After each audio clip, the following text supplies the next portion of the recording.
민수기 3장 1절부터 51절까지 말씀인데요. 오늘 본문은 이스라엘 백성들 중에서 레위 지파에 대한 이야기를 하고 있습니다. 하나님께서 레위 지파는 특별히 구분하여서 12지파로부터 구분하여서 특별한 한 지파로 삼으셔서 그들은 일반 12지파에 소속되지 않은 새로운 지파, 하나님을 섬기는 지파로 만드셨습니다. 근데 원래 12지파였는데 한 지파를 뺐잖아요. 12지파에서 레위 지파를. 그러면 어디서 다시 12지파가 됐을까요? 어디서요? 요셉 지파가, 요셉의 아들 두 명이 에브라임과 므낫세인데 이 두 아들이 한 지파씩 돼서, 그래서 레위 지파는 12지파 중에 야곱의 12아들 중에 한 명이었지만 그를 빼고 요셉의 두 아들이 들어가서 12지파를 다 채웠습니다. 그래서 이스라엘은 12지파가 땅을 분배하지만 레위 지파는 땅을 분배받지 않았습니다. 하지만 12지파가 똑같이 되었습니다. 왜냐하면 요셉의 두 아들이었던 에브라임과 므낫세가 12지파가 되었기 때문입니다. 그리고 레위에게 있어서, 오늘 레위에 대한 레위 지파를 이야기하는 게, 레위에게 있어서는 세 아들이 있었습니다. 여러분 성경 공부하신 분들은 아시죠? 누구예요? 첫 번째 게르손. 두 번째 고핫, 세 번째 무라리. 죽을 때까지 신앙생활 하실 것 같으면 반드시 오셔야 합니다. 항상 나오고 구약 성경 읽다 보면 너무 많이 접하는 이름인데 항상 알쏭달쏭하다면 이거 구약 성경 읽으면서 이해가 안 됩니다. 게르손, 고핫, 무라리. 이 중에서 이 세 명의 아들 중에서 모세의 할아버지가 있어요. 모세와 아론의 할아버지. 세 명 중에 누구예요? 고핫이 모세와 아론의 할아버지입니다. 그래서 고핫 자손들이 가장 대우를 받습니다. 고핫은 이렇게 레위의 둘째 아들인데, 고핫과 아래에 있는 모세와 아론은 할아버지와 손자 관계입니다. 그래서 이 고핫 집안이 세 아들이, 게르손이 큰 아들인데 고핫 집안이 제일 대접을 받지만 그 손자였던 모세와 아론, 그 중에서 아론의 자손들이 뭐가 되냐면 제사장이 됩니다. 제사장이 됩니다. 우리 2절 말씀 보시면 아론의 아들들의 이름이 나옵니다. 아론에게는 네 아들이 있습니다. 맏아들은 나답이고 그 아래로 아비후와 엘르아살과 이다말입니다. 평생 신앙생활 하시려면 뭐 돼야 돼요? 아론의 네 아들을 외우셔야 합니다. 왜냐하면 성경이 너무 많이 나와요. 제가 아무리 성경을 이렇게 여러 군데 아무리 이해를 시키는 부분이 있지만 이해가 안 되는 부분이 있어요. 무조건 외우지 않으면 해결이 안 됩니다. 나답과 아비후와 엘르아살과 이다말이 나옵니다. 이 네 아들 중에 네 아들과 아론이 처음 시내산에, 지금 시내산에서 있었던 이야기인데 제사장으로 기름 부음을 받습니다. 3절 말씀 보면, 오늘 3절 보면 이것이 아론의 아들들의 이름입니다. 그들은 기름 부음을 받고 제사장으로 임명되었습니다. 자, 시내산에서 제사장으로 임명받은 사람은 몇 명일까요? 오늘 문제 나왔는데 몇 명일까요? 5명이 답입니다. 왜냐하면 아론과 그의 네 아들들이 임명을 받았습니다. 5명이 처음으로 시내산에서 임명을 받습니다. 제사장으로 임명을 받습니다. 그런데 문제가 발생해요. 이 아론의 네 아들 중에서 첫 번째 나답과 아비후가 죽임을 당합니다. 이게 무서운 이야기인데 왜 죽임을 당했냐면 하나님께서 지정하신 불, 그 불로 분향을 해야 되는데, 분향단은 어디 있었냐면 성소 안에 있었던, 성막 안에 있는 성소에 있었던 분향단에 향을 피워야 되는데 어디서 갖다 피워야 되냐면 번제단에서 가져다가, 불이 있는 것을 가져다가 피워야 되는데 어디서 다른 불을, 이상한 불이나 잘못된 불을 가져와서 불을 피우다가 하나님께 즉사를 당했어요. 그 이야기가 4절 말씀에 나옵니다. 그러나 나답과 아비후는 여호와 앞에서 죄를 지어 죽고 말았습니다. 그들은 시내 광야에서 잘못된 불을 여호와께 제물로 바쳤습니다. 그들에게는 아들이 없었습니다. 그래서 아버지인 아론을 도와 엘르아셀과 이다말이 제사장으로 일했습니다. 두 사람이 죽었어요. 왜 죽었다고요? 왜 죽었어요? 다른 불을 가져다가 향을 피웠습니다. 이게 선택받은 자의 부담감입니다. 하나님 앞에 가까이서 섬기는 이렇게 사람들, 하나님께 특권이죠. 특권. 하나님 앞에 특권입니다. 하지만 좋은 일이지만 죄인된 인간이 하나님 가까이 가서 섬기기 때문에 하나님의 명령을 어겼을 때 직결 처분을 받을 수 있어요. 그 이야기를 하고 있습니다. 너무 무서운 거 아니냐? 너무 무섭습니다. 저도. 그래서 하나님 앞에 설 때는 항상 긴장감을 가지고 서야 합니다. 왜냐하면 항상 저는 여기가 제 직장이라고 이야기하면 일자리잖아요. 설교하는 단. 이게 너무 익숙해. 이게 1년에 한 게 제가 교회 개척한 지 올해가 13년째입니다. 13년째 강단에 서서 매일처럼 설교를 해왔어요. 이 자리는 제가 항상 있었던 아주 익숙한 자리예요. 그렇기 때문에 익숙하기 때문에 쉽게 생각할 수 있습니다. 그러다가 하나님이 원하시지 않는, 쉽게 말하면 그 대표적인 예가 다윗이 언약궤로 옮길 때, 처음에 옮길 때 어디다 옮겼습니까? 소가 달구지를 끌고 옮기죠. 소가 달구지를 끌고 옮기는데 이 소가 날뛰었어요. 그래서 그 바람에 언약궤가 자빠지니까 그걸 붙잡으려고 쫓아갔던 사람 하나 있었죠. 누구예요? 우사랍니다. 우사가 뭐 하려고요? 나쁜 짓 아니죠. 언약궤를 붙잡았습니다. 안 넘어지게 하려고, 안 깨지게 하려고. 근데 그 자리에서 직사해서 죽어버렸어요. 왜 죽었어요? 언약궤는 하나님의 임재를 상징하니까 함부로 만지면 안 됩니다. 근데 문제는 뭐냐면 우사는 기앗 여리암에서 자기 집에서 20년 동안 매일처럼 언약궤를 봤습니다. 20년 동안 언약궤를 쳐다봤다니까요. 매일처럼 언약궤를 보고 지냈습니다. 그러다가 이제 다윗이 옮기자고 하니까 수레에 들어서 옮겼는데, 그래 너무 익숙하니까 20년 동안 같이 항상 있었으니까 넘어지면 안 되잖아요. 그래서 붙잡았는데 하나님께서 그래서 직사를 시켜버렸습니다. 너무 놀랬죠. 마찬가지입니다. 익숙한 것이 우리 안에 재앙이 될 수 있습니다. 이게 하나님 앞에 섬기는 사람들이, 가까이서 섬기는 사람들이 긴장감을 가지고 섬겨야 되는데 그 긴장을 놓쳤을 때 발생할 수 있는 일입니다. 어쨌든 하나님께서 최초로 제사장을 임명하고 그들에게 있어서 일을 시켰는데 무서운 일이 발생해 버렸어요. 나답과 아비후가 죽는 일을 통해서 나머지 사람들이 긴장하게 되죠. 아마 일벌백계였던 것 같아요. 그러면 레위 사람들이 맡겨진 일이 무엇이었느냐? 7절에서 9절까지 이렇게 설명합니다. 레위 지파에게 회막 앞에서 아론의 일과 모든 이스라엘 백성의 일을 돕게 하여라.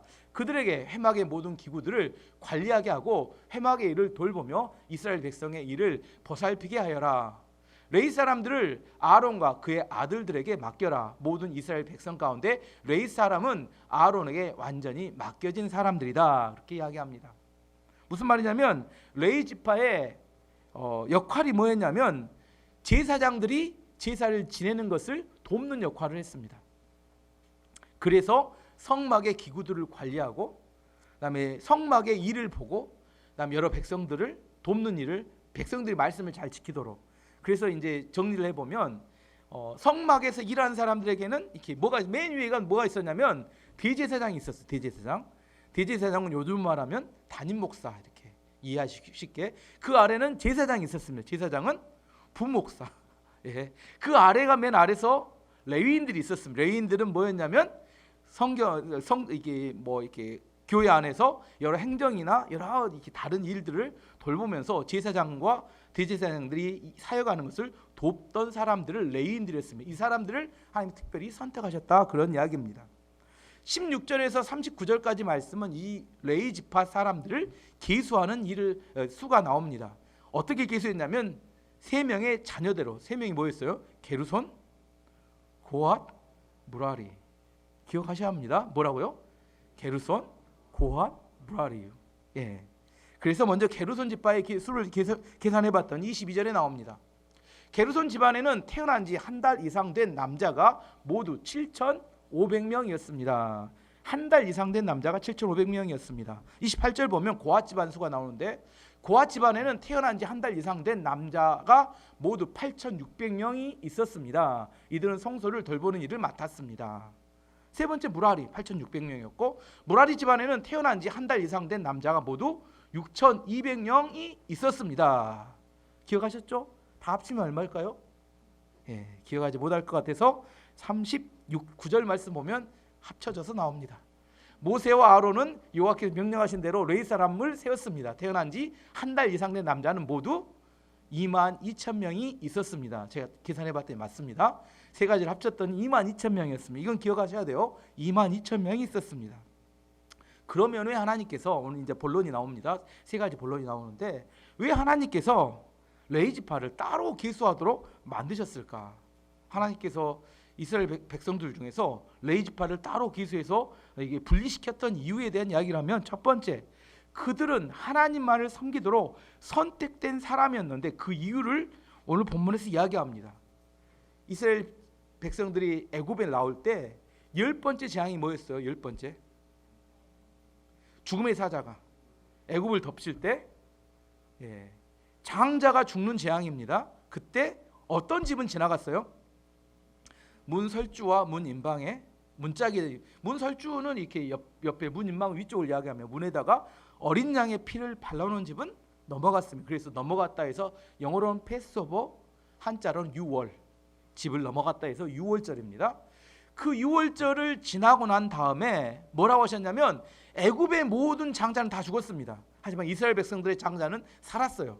그 장자를 대신해서 누구를 바쳐라?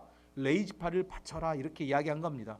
내가 너네들의 장자를 대신했으니까, 살려줬으니까 그 대가로 레위지파를 구분하라, 이렇게 말씀했습니다. 오늘 12절 13절 말씀 보면 12절 13절, 나는 이스라엘 백성 가운데 레위 사람을 뽑아서 그들로 이스라엘의 모든 마다들을 대신하게 했다. 레위 사람은 내 것이다. 처음 태어난 것은 다 내 것이기 때문이다. 너희가 이집트에 있을 때 나는 이집트 백성의 처음 태어난 아이를 다 죽이고 이스라엘의 처음 태어난 것은 구별하여 다 내 것으로 삼았다. 사람이든 짐승이든 처음 태어난 것은 내 것이다. 나는 여호와니라. 처음 태어난 건 누구 거다고요? 하나님 거. 제가 큰아들입니다. 그래서 하나님 것입니다. 이런 의미라는 거죠. 그러면 뭘 생각해 봐야 되냐면 이스라엘 백성들 중에서 첫 번째 아들이 몇 명인지를 하나님이 세우라고 명령을 했습니다. 이 43절 말씀 보면 그래서 세어봤어요. 모세는 태어난 지 한 달 이상 된 마다들, 이스라엘 모든 지파입니다. 다 이름을 다 적었습니다. 모세가 적은 이름은 모두 22,273명. 아까 몇 명이었어요? 레위지파가 22,000명. 여기는 22,273명. 몇 명이 차이가 나요?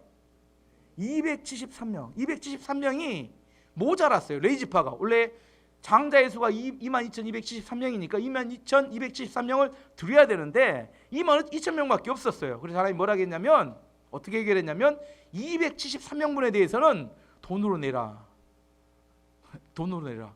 한 사람당 5세겔을 내라고 말씀하셔서 47절 말씀 보면, 그러므로 273명에 대해서 한 사람의 5세겔씩 받되 성소에서 다 무게로 달아서 받아라. 한 세겔은 20계란이라. 이제 궁금해진 게, 과연 5세겔은 돈이 얼마나 될까?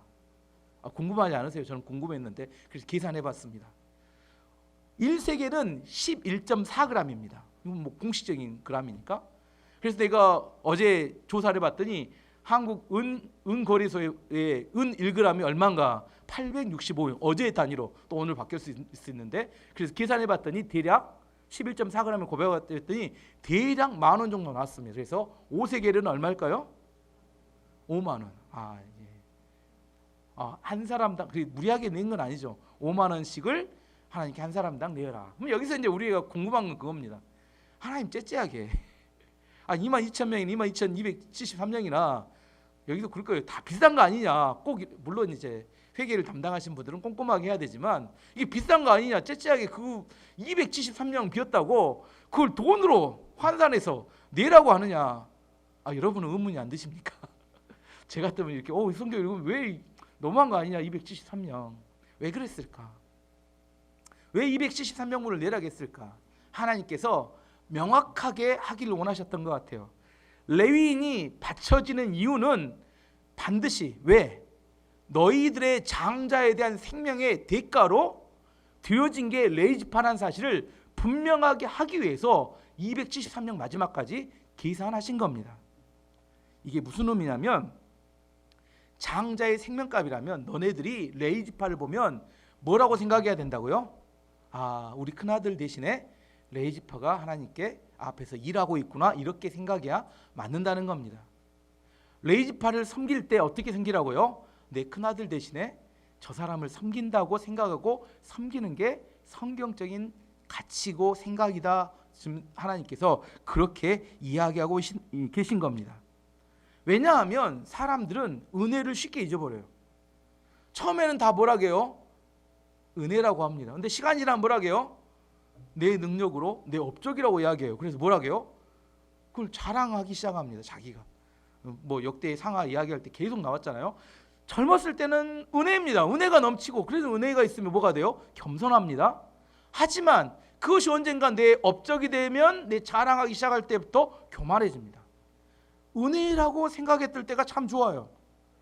하나님께서 너네가 장자가 살았던 것이 은혜였음을 기억하라는 겁니다. 그래서 레위 지파가 하나님 앞에 일하는 것은 그냥 자연스럽게 되어지는 게 아니라, 너네 아들들이 죽어야만 했던 것을 하나님이 은혜로 살려줬던 것을 기억함으로 한 지파가 하나님께 드려지는 것이라는 사실에 대해서 기억해야 된다. 그건 은혜였다는 사실을 알아야 된다. 그렇게 이야기하는 겁니다. 11조도 같은 개념이고 주일 성수도 같은 개념입니다. 이제 좀 더 두 번째 개념으로 나가 보겠습니다.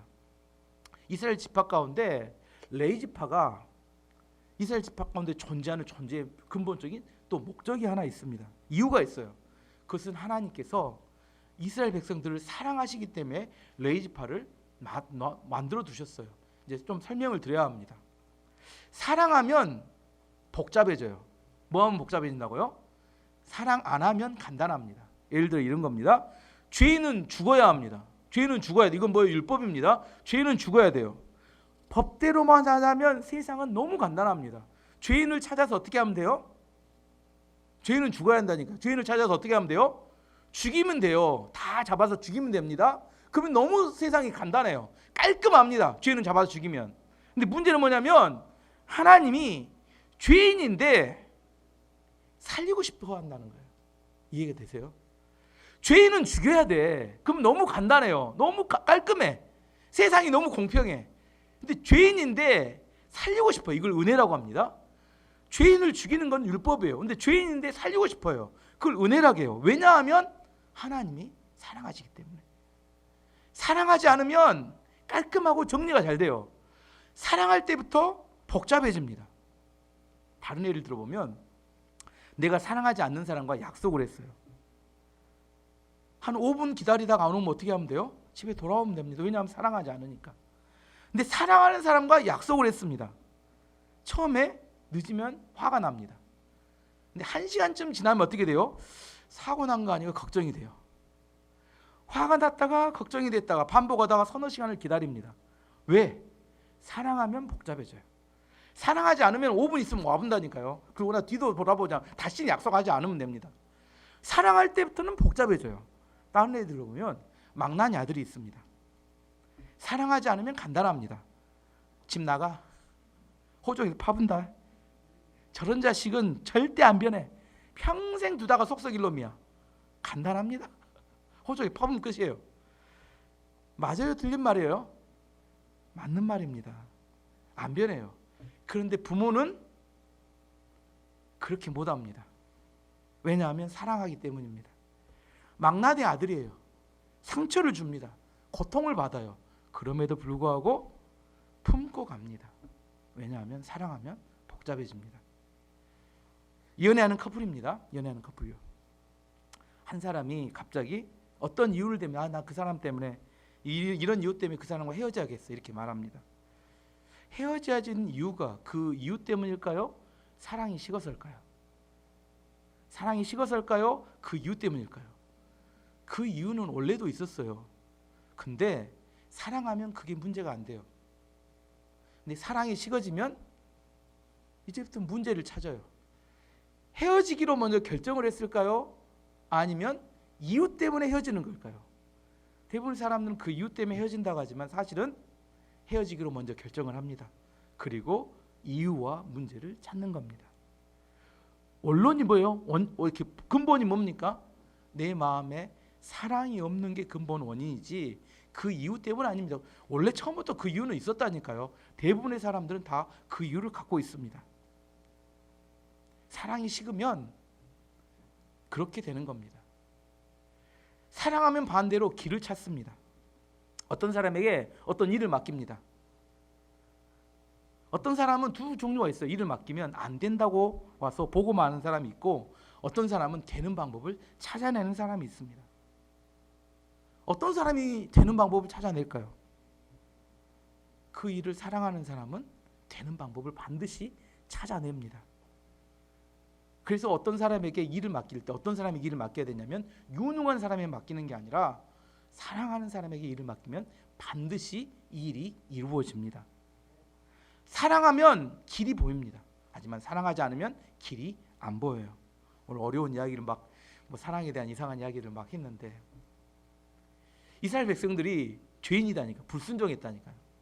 근데 이 사람들을 누가 사랑했어요? 하나님 사랑. 이게 이제 모순이다. 이게 미치고 환장할 일이에요. 의인을 사랑하면 좋잖아요. 근데 죄인인데 하나님이 사랑해. 그래서 죄인인데 불구하고 하나님 뭘 찾냐면 죄인인데 구원할 방법을 하나님 찾으신다니까요.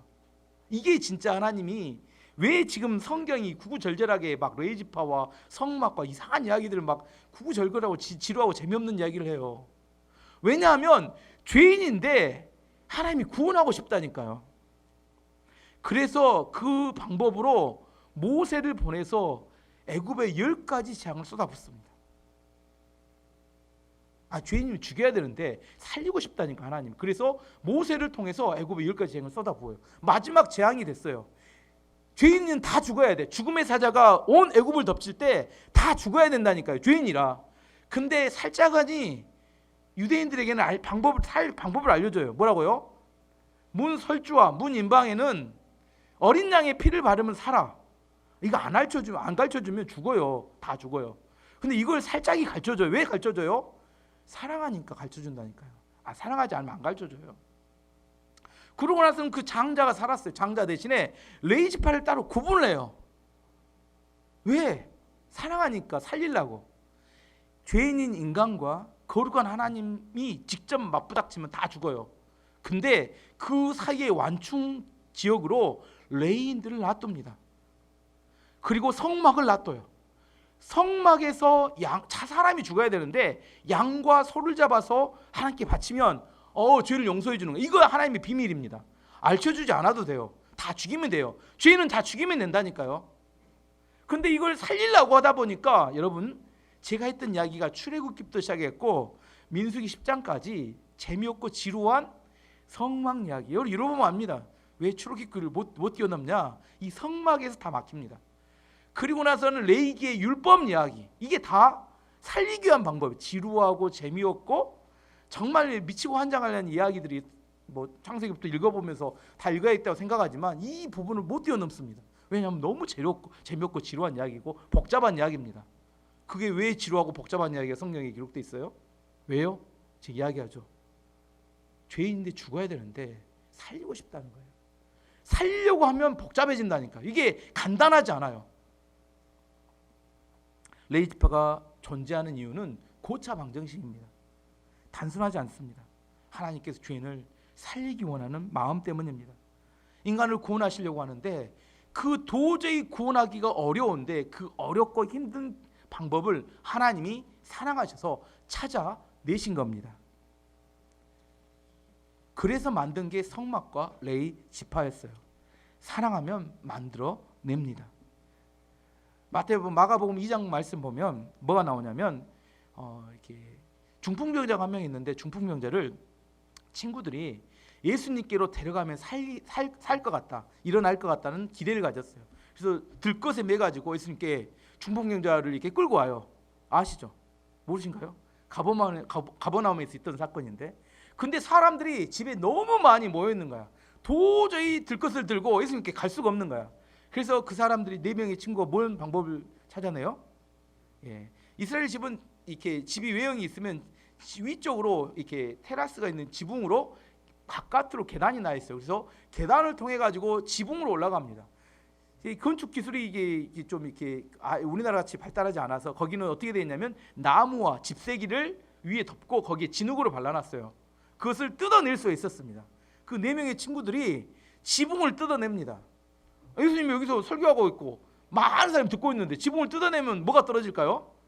얼마나 먼지가 많이 떨어지겠어요. 설교하는데 방해가 되고. 짜증나지 않았을까요? 막 지붕이 막 떨어지고 막 난리 나고 갑자기 들것이 위에서 훅 내려오고. 그때 예수님이 그 광경을 보고 이렇게 말씀하셨어요. 마가복음 2장 4절 5절 말씀에 무리들 때문에 예수께서 데려갈 수 없으므로 그 계신 곳에 지붕을 뜯어 구멍을 내고 중풍병자가 누운 상을 달아내리니 예수께서 그들의 믿음을 보시고 중풍병자에게 이르시되 작은 자야 내 죄 사함을 받았느니라 하시니 예수님은 그 떨어지는 먼지를 보지 않고 뭘 보셨다고요? 그 네 명의 친구들의 믿음을 보시고 이렇게 이야기합니다. 나 같으면 짜증났을 것 같은데 설교하는데 막 먼지 떨어지고 말하기 귀찮고 근데 그걸 보지 않으시고 네 명의 친구들의 믿음을 보셨습니다. 네 명의 친구들은 어떻게 해서 그 친구의 중풍병을 고칠 방법을 찾았을까요? 왜 찾았어요? 사랑하면 찾아낼 수 있습니다. 사랑하지 않으면 안 된다고만 이야기합니다. 아이를 키우는 것은 매우 어렵고 힘듭니다. 여기도 아이 키우는 부모들 많은데 그럼에도 불구하고 엄마는 아이를 키워냅니다. 하지만 아무리 유능하고 지식이 많아도 엄마가 아닌 사람은 아이를 키우기 어렵습니다. 왜냐하면 사랑하기 때문에 힘들어도 아이를 키워낼 만한 능력이 생겨나기 때문입니다. 레위 지파가 존재하는 이유, 하나님께서 이스라엘 백성들을 사랑하시기 때문에 그들을 특별히 구별해서 만들어 놓으신 지파입니다. 레위 지파는 12지파 중에 장자를 대신해서 한 지파를 만든 거죠. 레위 지파가 존재한 이유는 사랑하기 때문입니다. 두 번째, 레위 지파를 통해서 한 가지 더 알 수 있는 내용이 뭐냐면 아즈카라. 내가 이전에 성찬식 설명할 때 아즈카라의 원리에 대해서 한번 설명드린 적이 있습니다. 아즈카라란 성찬식 할 때 우리가 포도주와 우리는 빵이죠. 떡을 원래 뗄 때 그 포도주와 떡을 먹음을 통하여 예수님의 피와 살에 동참한다는 의미로 이거 아즈카라가 무슨 말이냐면 부분을 들여서 전체를 드린다 이런 개념이에요. 뭐라고요? 부분을 들여 전체를 드린다. 또 하나는 작은 것을 나누어서 하나가 된다 이런 의미예요. 예를 들어 이런 겁니다. 아까 성찬식에 떡과 포도주를 통해서 예수님의 피와 살에 동참하는 거. 새벽기도는 하루의 첫 시간을 드림으로 하루를 드린다는 개념입니다. 아시겠죠? 첫 시간을 드림으로. 주일날은 주일 성수라고 그러죠. 주일 예배를 드림으로 한 주의 첫 시간 하나님께 드림으로 한 주간을 하나님께 드린다는 그런 의미입니다. 첫 열매라고 하죠. 또 내가 직장에 첫 취직해서 첫 월급 받은 하나님께 드리는 그런 믿음이 있죠. 첫 번째 월급을 드림을 통하여 내 인생에 받을 전 월급을 하나님께 드린다는 그런 개념이 있습니다. 결혼도 마찬가지입니다. 결혼할 때 우리가 하나님께 예배로 드립니다. 결혼의 시작을 예배로 시작함을 통하여 모든 결혼이 하나님 앞에 안에 드려진다는 의미로 드리는 개념입니다. 레인도 마찬가지입니다. 12지파 중에 12분의 1이라는 이렇게 작은 일부분을 드리지만 이스라엘 전체가 다 드려진다는 의미로 레위 지파가 하나님 앞에 아즈카라의 원리로 드려진 겁니다. 좀 더 설명해 보면 생명의 관계란 작은 것을 나눈 것에부터 시작합니다. 작은 것을 나눌 때 생명의 관계가 시작되는데 작지만 뭐가 있어야 되냐면 진심이 담겨야 돼요. 작은데 진심이 담기면 전 존재를 나누는 것과 똑같이 됩니다. 예를 들어서 내가 어떤 자매를 엄청 좋아하고 사랑했어요. 근데 짝사랑하고 있었어. 근데 어느 날 메모지 한 장이 왔어. 메모지 한 장이. 뭐라고 왔냐면 사랑해 하고 메모지가 처음으로 날라왔어요. 전혀 감동이 없으시네. 그때 그 내 마음의 감동과 감격은 평생 잊지 못할 만한 그렇게 기다렸던 대답이 메모지 한 장 아무것도 아닙니다. 그럼 다른 예를 한번 들어보면 사랑하는 사람에게 반지나 목걸이를 선물로 받습니다. 근데 그래서 이게 그 반지는 뭐예요? 사랑의 언약의 증표죠. 그 반지는 그 사랑하는 사람을 상징하는 겁니다. 그 사랑의 이 반지가 이 아즈카라 이것은 뭐냐면 작은 일부분이지만 진심을 담으면 그 사람의 전부가 될 수 있다 이런 개념입니다. 정말 서로 사랑하게 되면 작은 것이라도 서로 나누고 싶어합니다. 오늘 또 이게 잘 이야기해야 되는데 예를 들어서 연인들끼리 커플티를 입잖아요. 커플티. 여기는 잘 안 여기도 성훈 집사는 좀 비싸고 커플티인가 아닌가 하얀색으로 우리 강경 집사님도 검정색은 똑같. 예, 커플티를 입으면 다 사람들이 볼 때 촌스럽습니다. 우리가 볼 때 촌스러워요. 근데 두 사람은 뭐라고 생각해요? 같은 걸 입었다고 좋아합니다. 왜 좋아해요? 막 같이 뭐 사진 찍어 이렇게 해놓고 왜 좋아해요? 우리 두 사람이 커플이라는 사실을 막 널리 알리면서 얼마나 이렇게 좋으면 알리면서 우리 둘이가 하나라는 사실을 알리고 싶어 하는 겁니다. 근데 다른 사람이 볼 땐 뭐예요? 아주 촌스러워 죽습니다. 한때구나 이렇게 생각하지만 어쨌든 그렇습니다. 이게 뭐예요? 커플티는 작은 것을 나누지만 우리가 하나라는 사실을 많은 사람에게 알리는 겁니다. 여기서 중요한 건 뭐냐면 작습니다. 하지만 뭐가 있어야 돼요? 진심이 담겨야 합니다. 진심이 담기지 않으면 절대로 아지카라가 될 수 없어요. 우리 안에 진심이 담긴 예배, 진심이 담긴 작은 기도도 그것은 하나님 앞에 엄청나게 역사할 수 있는 능력이 될 수 있습니다. 다른 예를 들어보면 어떤 사람은 하루를 만났는데 10년을 만난 것 같은 느낌을 받을 수 있어요. 뭘 나누면? 진심을 담아서 나누면. 제가 여기에 대해서 가장 감명 깊게 봤던 영화는 영화 서편제라는 영화를 봤어요. 혹시 이렇게 보신 분들은 저처럼 오래된 사람들인데 서편제를 봤는데 그 서편제 영화의 내용이 이런 겁니다. 소리꾼이었던 유봉이라는 사람이 나옵니다. 유봉. 그다음에 그가 데리고 다녔던 사람이 두 사람인데 송화와 동호가 나옵니다. 이 어린 게 남매긴 한데 실제 진짜 남매는 아닙니다. 송화에게는 소리를 가르치고 동호에게는 이렇게 고수, 북치는 걸 가르칩니다. 두 사람은 한 팀을 만들어서 키우고 있었어요. 근데 동호는 이 소리꾼 그 당시만 해도 너무 천대받고 가난하고 힘드니까 그 하다 말고 결국은 뛰쳐나갑니다. 집을 떠나버려요. 그런데 이제 아까 말했던 유봉이라는 사람이 송화도 떠날까봐 일부러 송화에게 약을 먹여요. 그 약을 먹으면 점점 눈을 시력을 잃어서 봉사가 되는 겁니다. 봉사가 점점 돼갔어. 실제로 봉사가 되었습니다.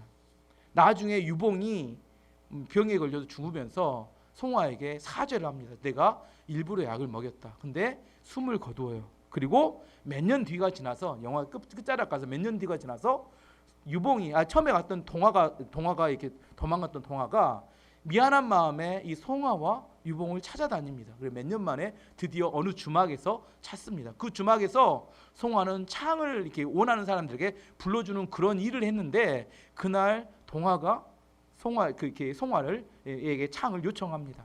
그날 저녁에 둘이 앉아요. 그 내용은 영화는 뭐냐면 밤새도록 한 사람은 북을 때리고 한 사람은 이 창을 해요. 기억나시죠? 창을 합니다. 그러면서 송화는 앞에 안 보이니까 그 사람이 북소리를 솜씨를 보면서 동화라는 사실을 알았습니다. 다 이렇게 밤새도록 하고 나서 아침이 돼서 아무 말도 하지 서로는 서로를 알았지만 아무 말 하지 않고 둘이 자기 갈 길을 떠나면서 영화가 끝납니다. 그때 마음이 먹먹해지는 그런 마음. 하룻밤 사이에 그 오랜 기간 동안에 서로 그리워하고 아파했던 마음을 다 소리로 이렇게 나누고 난 다음에 자기들이 가야 될 길을 그 감정을 다 털어내고 떠나는 장면에서 이게 아지카라구나. 하룻밤에 그 자기들이 맺었던 모든 감정을 다 이렇게 해소하고 그 모든 감정을 나눌 수 있는 것. 우리가 생각할 때 하나님 앞에서 우리가 하나님을 기념하다. 아까 말한 주일 예배 어떤 한 번의 기념을 통하여 하나님 앞에 하나님을 기억하는 것. 마찬가지로 또 하나님 쪽에서 우리를 아지카라 하시는 게 있어요. 그것은 하나님이 우리를 기억하시는 부분이 있습니다. 아지카라는 단어가 사용될 때 하나님은 우리를 기억하십니다. 우리는 하나님을 기념해요. 예를 들어 이런 겁니다. 욥이 고난을 받고 있었는데 욥이 하나님께 기도합니다. 하나님, 저를 기억해 주시기 원합니다.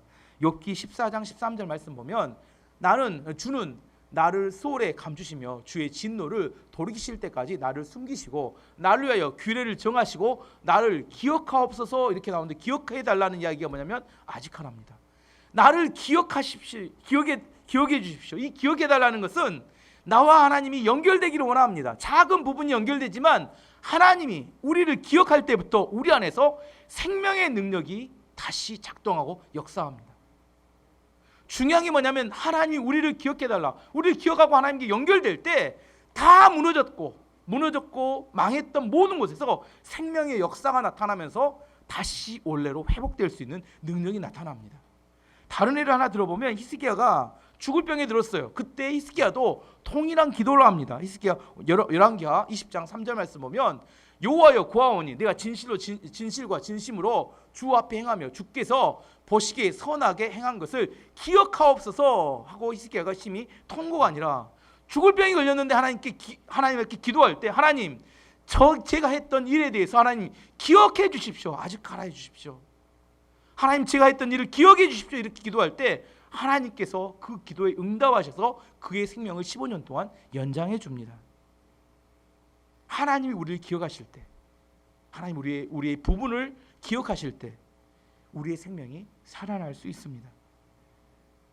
우리의 모든 문제는 하나님의 생명의 역사와 연결되면 됩니다. 레위인이 이제 본론으로 가겠습니다. 아지카라에 대한 이야기는 그만하고, 레위인이 왜 존재해야 되는가? 하나님이 레위 지파는 이런 겁니다. 원래는 이스라엘 백성에게 속한 지파예요. 근데 이 사람들을 따로 떼어놔서 하나님 소속으로 했습니다. 이스라엘 백성이 있고 하나님이 있는데 그 중간에 레위 지파가 있습니다. 하나님께서 이스라엘 백성들 죄를 보면서 하나님 싫어요. 근데 누구를 기억해요? 레위 지파. 레위 지파를 기억함을 통하여 이 백성을 용서하고 이 백성의 축복을 보내는 역할이 레위 지파의 역할입니다. 축복의 통로예요. 이스라엘 백성들이 죄를 짓고 소와 양을 데려오면 하나님께서 이들이 제사를 지내면 이 죄를 용서해 주십니다.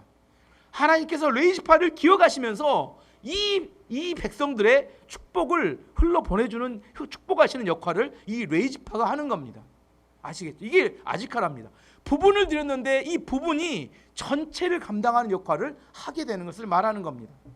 레위 지파가 아주 중요한 역할을 했어요. 그들에게 있어서 하나님의 사랑하신다는 사인이고 증거입니다. 왜 이런 아무튼 구약성이 복잡한 이야기들을 막 복잡하게 얽히고 설키게 했을까? 그 이유는 하나님께서 이스라엘 백성을 사랑하시기 때문에 그들을 특별히 구별해서 레위 지파를 두셨고 이 지파를 기억함을 통하여 이 백성을 사랑하신 겁니다. 우리 교회에서 그럼 레위 지파는 어디 해야 됩니까? 물론 목회자, 리더 이렇게 될 수 있겠죠.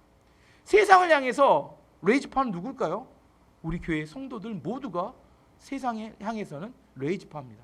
이 교회가 존재하기 때문에 이 지역이 안전할 수 있습니다. 하나님께서는 이 주변에 있는 하나님을 섬기지 않는 모든 사람들이 하나님을 섬기지 않고 죄를 지음에도 불구하고 하나님의 백성들이 이곳에 기도하고 있기 때문에 이 지역을 안전하게 지켜줄 수 있는 겁니다. 이게 아지카라의 원리입니다. 레위 지파가 존재하는 이유고 우리가 이 땅에 존재하는 이유입니다. 좀 더 나가서 제가 병원에서 일하고 그 병원에 머무는 동안 하나님께서 저를 보시고 제가 근무하는 병원을 축복하십니다. 이게 아지카라입니다.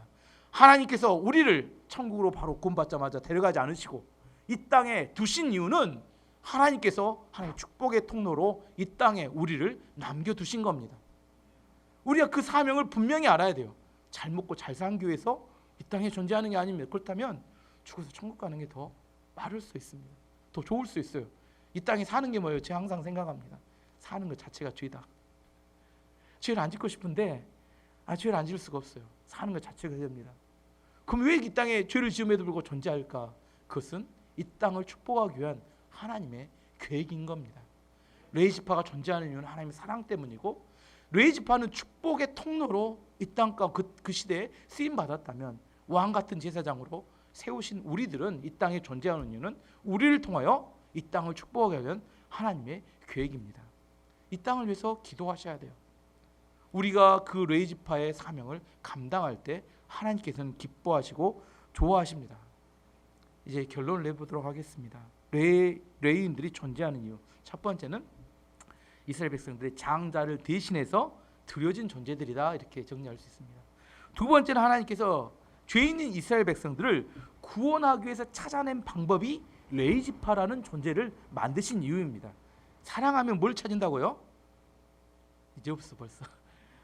길을 찾아냅니다. 사랑하면 길을 찾아내요. 세 번째, 레위인이 하나님 앞에 12지파에 따로 떨어져 나온 이유는 부분을 드리지만 이게 전체라는 의미로 하나님께 드려진 존재예요. 레위 지파가 존재해야 될까요? 존재하지 말아야 될까요?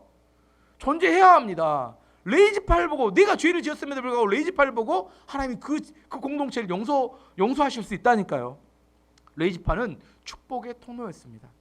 저는 우리 교회가 이 지역과 또 더 넓어는 광주 땅과 한국 땅의 축복의 통로로 존재하는 민족과 열방교회가 되기를 바랍니다.